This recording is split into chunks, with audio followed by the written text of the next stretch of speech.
नमस्कार, मी बॉन्ड पेपरवर लिहून देतो, येत्या विधानसभा निवडणुकीत मनोज जरांगे एकही उमेदवार देणार नाहीत. हे वाक्य आहे ओबीसी आंदोलनकर्ते लक्ष्मण हाके यांचं. जर येत्या विधानसभा निवडणुकीत मनोज जरांगेंनी एकही उमेदवार दिला नाही तर आतापर्यंत त्यांनी जे काही केलं ते फक्त आणि फक्त शरद पवारांच्या सांगण्यावरूनच केलं हे निश्चित होईल. हे वाक्य आहे वंचित बहुजन आघाडीचे सर्वेसर्वा प्रकाश आंबेडकरांचं. 2 दिवसाअगोदर मनोज जरांगेंनी आपलं 9 दिवसाचं उपोषण स्थगित केलं आणि त्यानंतर बोलतावेळी मनोज जरांगेंनी पहिल्यांदा कुठल्या एका राजकीय पक्षाला नाही तर सर्वच राजकीय पक्षांना टार्गेट केलं.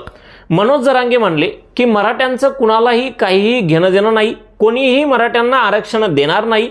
जर आता आपल्याला आरक्षण पाहिजे असेल तर आपल्याला स्वतः सत्तेत जावं लागेल. आणि जरांगेंनी असं म्हटल्यावर मनोज जरांगे येत्या विधानसभा निवडणुकीत